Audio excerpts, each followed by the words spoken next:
حضرت سیدنا اسامہ بن زید رضی اللہ عنہ آپ فرماتے ہیں قلت یا رسول اللہ، میں نے رسول کریم صلی اللہ علیہ وسلم کے دربار میں عرض کی لم اراک تصوم شہرا من الشہور ما تصوم من شعبان، کہ آقا سال کے 12 مہینوں میں سب سے زیادہ آپ شعبان کے مہینے میں روزہ رکھتے ہیں، اس کی وجہ کیا؟ سنیں اپنے اس پیارے محبوب کا فرمان کہ جو نہ بھولا ہم غریبوں کو رضا، وہ محبوب کہ جس کی وجہ سے ہم کو یہ تمغہ پورے جہاں میں نصیب ہو گیا کہ کائنات کی سب سے افضل امت تم ہو، وہ محبوب کہ جس کا صدقہ ہے کہ آج ہم سانس لے رہے ہیں، وہ محبوب کہ جس کی وجہ سے آج ہم پہ اللہ کا عذاب نازل نہیں ہوتا کیونکہ محبوب آپ ان کے درمیان بستے ہیں۔ تو اس پیارے محبوب نے اس وقت کیا فرمایا کہ میں کیوں اتنے روزے شعبان کے اندر رکھتا ہوں؟ فرمایا ذالک شہر، یہ وہ مہینہ ہے یغفل الناس عنہ، اور لوگ اس مہینے سے غافل ہے بین و بین رجب، کہ رمضان اور رجب کے بیچ میں جو مہینہ ہے لوگ اس مہینے سے غافل ہیں۔ رجب کے بعد اور رمضان سے پہلے یہ مہینہ شعبان، اور آقا نے کیا فرمایا کہ لوگ اس مہینے سے غافل ہیں، اس مہینے کی عظمتوں سے، اس مہینے کی برکتوں سے، اس مہینے میں بٹنے والی خیرات سے، اس مہینے میں بٹنے والی جو ساری رحمتیں ہیں، اور سب سے بڑھ کر یہ مہینہ بخشش کا مہینہ ہے۔ اور میرے آقا نے فرمایا کہ اس مہینے کی ایک رات میں اللہ بنو کلب کی بکریوں کے بالوں سے زیادہ صرف ایک رات میں میری امت کے گناہگاروں کی بخشش ہوتی ہے۔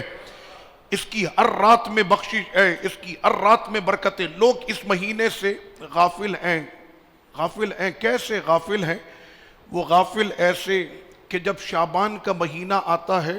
بجائے اس کے کہ ہم اپنے آپ کو رمضان کے لیے تیار کرتے کہ میں فجر میں میرا یہ عمل ہوگا اور اس کی نماز کے بعد میرا یہ عمل ہوگا، روزہ میں نے ایسے رکھنا ہے، ظہر میں نے ایسے ادا کرنی ہے، اتنا میں نے قرآن مجید پڑھنا، اتنی میں نے درود شریف پڑھنے، اتنے میں نے جو ہے اوراد پڑھنے،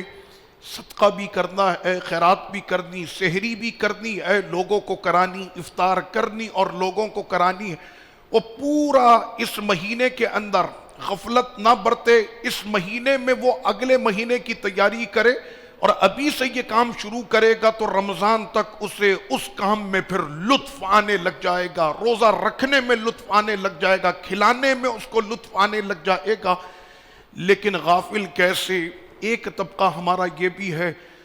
کہ شعبان کے مہینے میں غفلت کا عالم یہ ہوتا ہے کہ رمضان کا سیزن آ رہا ہے۔ دو قسم کے جوان میں نے اپنے اس شہر میں دیکھے، اور ہر جگہ پر یہ دو قسم کے لوگ پائے جاتے ہیں۔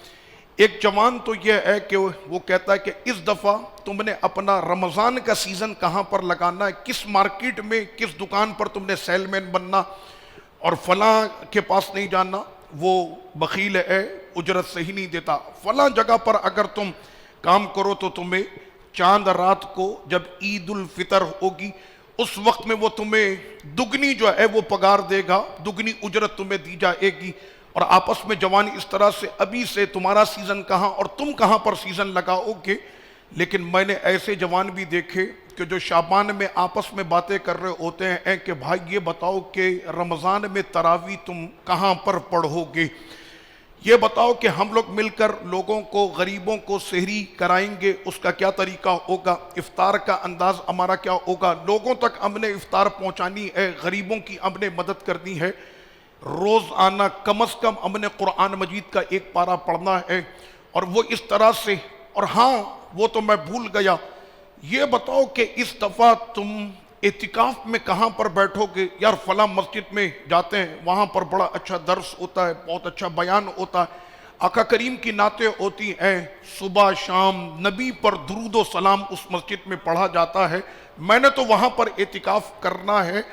اور جب یہ جوان اپنے اجرت کو اور اپنی محنت اور مشقت کو پورا کر چکا ہوتا ہے، راتیں دونوں کو مل رہی ہوتی ہیں،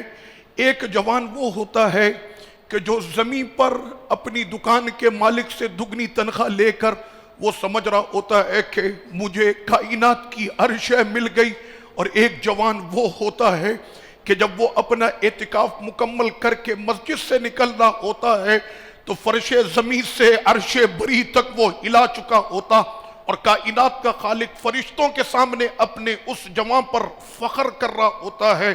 اور فرماتا ہے کہ اے فرشتوں گواہ ہو جاؤ کہ میں اس سے راضی ہو گیا۔